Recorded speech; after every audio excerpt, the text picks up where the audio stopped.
వచ్చాడు. 16వ అధ్యాయము, మొదటి సమూయేలు గ్రంథము 16వ అధ్యాయము 12వ వచనం. అతడు వారిని పిలువనంపించి లోపలికి తోడుకొని వచ్చెను. అతడు ఎర్రని వాడును, చక్కని నేత్రములు గలవాడును, చూచుటకు సుందరమైన వాడునై ఉండెను. అతడు రాగానే, నేను కోరుకున్నవాడు ఇతడే, నీవు లేచి వానిని అభిషేకించుమని యెహోవా సెలవీయగా. మొదటి వచనము. అంతటి యెహోవా సమూయేలుతో ఇలాగు సెలవిచ్చెను, ఇశ్రాయేలుల మీద రాజుగా ఉండకుండా నేను విసర్జించిన సౌలును గూర్చి నువ్వు ఎంతకాలం బాధపడతావు? నీ కొమ్మును తైలమును నింపుము.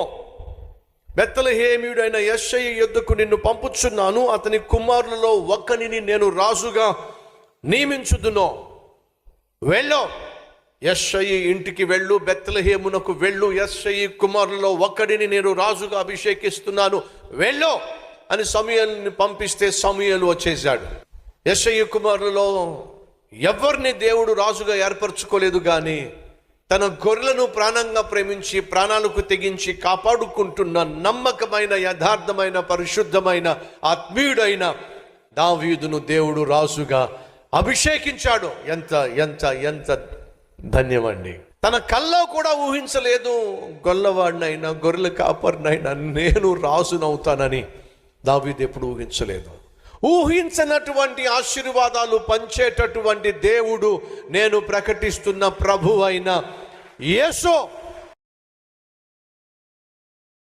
చిన్నప్పుడు నేను తెలుగు మాట్లాడుతూ ఉంటే, అంటే నా మాతృభాష తెలుగు, నేను మాట్లాడుతూ ఉంటే మా నాన్నకు కూడా అర్థమయ్యేది కాదు. అంత స్పీడ్గా మాట్లాడేవాడిని. పైపెచ్చు నేను స్పీడ్గా మాట్లాడుతున్నప్పుడు నత్తి వచ్చేసేది. ఆ నత్తితో మాట్లాడుతున్నప్పుడు అస్సలు మా నాన్నకి ఏం అర్థమయ్యేది కాదు. నేను ఏదైనా మా నాన్నగారికి చెప్పాల్సి వచ్చి చెప్పేశాను అనుకోండి, నేను చెప్పేసి వెళ్ళిపోయాను అనుకోండి, మా నాన్నగారు మా మమ్మీని అడిగేవాడు, ఏమన్నాడాడు? నిజమండి, మా నాన్నగారికి అర్థమయ్యేది కాదు నేను మాట్లాడుతూ ఉంటే. అంత స్పీడ్గా మాట్లాడేసేవాడిని, అంత నత్తిగా మాట్లాడేవాడిని. మాట్లాడడం చేత కానీ నత్తివాడినైన నన్ను దేవుడు ఇక్కడ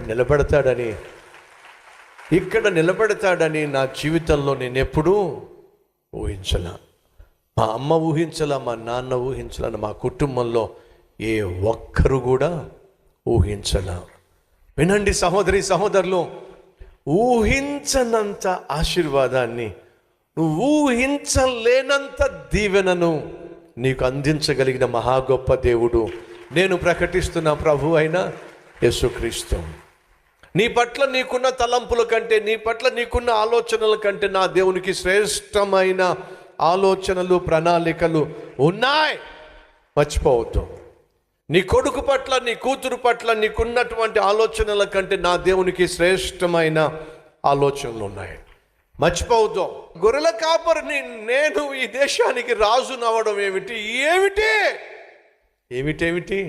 నా దేవుడు కనికరిస్తే అలా ఉంటుంది.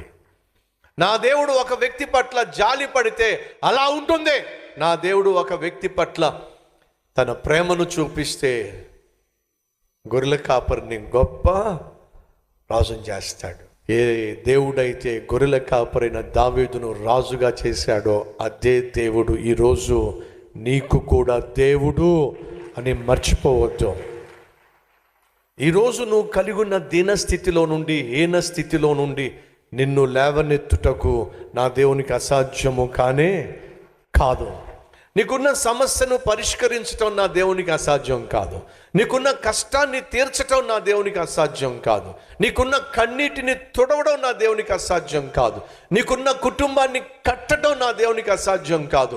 నీ కుమార్తెను, నీ కుమారుణ్ణి బాగు చేయటం నా దేవునికి అసాధ్యం కాదు. నిన్ను కట్టుకున్న వాడిని ఒక మంచి భర్తగా మార్చటం నా దేవునికి అసాధ్యము కాదు. ఈ వాస్తవాన్ని, సత్యాన్ని గ్రహించవలసిందిగా కోరుతున్నాను. ఆ రోజు దావీదు గొల్లవాడు, కానీ దేవుడు ఒకరోజు ఆ గొల్లవాడిని రాజుగా అభిషేకించాడు. దావీదు ఆనందానికి అవధులు లేవండి. ఏంటి ప్రభువా ఇది? గొల్లవాడిని, గొర్రెలు కాచుకునేవాడిని నన్ను నువ్వు రాజుగా అభిషేకించడం ఏంటి ప్రభువా? అర్థం కాలేదండి. ఆశ్చర్యపోయాడండి, అబ్బురపడిపోయాడండి. అయినప్పటికీ కూడా సౌలు మాత్రం తన సింహాసనాన్ని విడిచిపెట్టట్లా. అటువంటి సమయంలో సౌలుకు దెయ్యం పట్టింది. ఏం పట్టింది?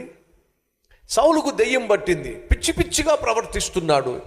ఎవరో చెప్పారట, దెయ్యం పట్టినటువంటి సౌలు దెయ్యం విడిచిపెట్టాలి అంటే ఎవరైనా చక్కగా సంగీతాన్ని వాయిస్తే, వీణ వాయిస్తే ఆ వీణ శబ్దానికి దెయ్యం పోతుంది అని అంటే, అయితే పిలువనంపించండి, దేశంలో ఎవరైనా అద్భుతంగా వీణ వాయించగలిగిన వాళ్ళు ఎవరైనా ఉన్నారేమో పిలవండి అని అంటే దావీదును పిలుచుకొని వచ్చారు.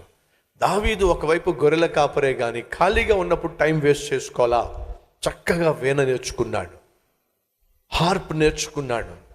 సహోదరులు, ఆ రోజు దావీదు నోట్లోంచి మాట రాలేదండి, ప్రభువా ఏంటి ప్రభువా నన్ను రాజుని చేశావు.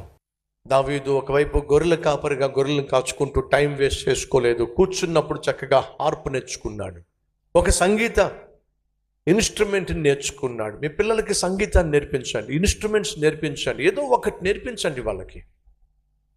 దావీదు ఏమైతే నేర్చుకున్నాడో అది అతనికి పనిచేసింది. అది అతన్ని రాజు దగ్గరికి తీసుకెళ్ళింది, రాజ భవనంలోనికి తీసుకెళ్ళింది. ఒకరోజు అదే రాజభవనంలో దావీదు పరిపాలన చేయవలసి ఉన్నాడు. కాబట్టి దేవుడు ఏం చేశాడు, దావీదు కలిగి ఉన్న నైపుణ్యతను బట్టి దావీదును రాజభవనంలోకి తీసుకెళ్ళాడు. ఇప్పుడు దావీదు మొట్టమొదటిసారిగా రాజభవనంలో ప్రవేశించి మొత్తం అంతా పరిశీలనగా చూసుకుంటున్నాడు. ఒకరోజు ఇదే రాజభవనంలో నేను పరిపాలన చేయబోతున్నాను, అలా పరిపాలన చేయబోతున్నాను. కాబట్టి దేవుడు ఏం చేశాడు, ఈరోజు ఈ వీణ రూపంలో నన్ను రాజభవనంలోకి తీసుకొచ్చాడు. చక్కగా వీణ వాయిస్తూ మొత్తం అంతా గమనిస్తూ, ఎవరు వస్తారు ఇక్కడికి, మంత్రి ఎప్పుడు వస్తాడు, సైన్యాధిపతి ఎప్పుడు వస్తాడు, ఎవరెవరు ఎప్పుడు వస్తారు, ఎవరెవరు ఎక్కడ కూర్చోడు, మొత్తం గమనించుకుంటూ ఉన్నాడు. సో మొదటిగా రాజుగా దావీదును దేవుడు ఏర్పరచుకున్నాడు. రెండవదిగా రాజుకు దగ్గరికి తీసుకెళ్లి రాజుకు బహు సన్నిహితునిగా చేశాడు. ఈ వీణ వాయిస్తున్న ప్రతిసారి సౌలుకు పట్టిన దెయ్యం వెళ్ళిపోవడం వల్ల దావీదు పట్ల సౌలుకు ప్రేమ పెరిగింది. దావీదును చూసినప్పుడు రాజుకు ప్రేమ పెరిగింది.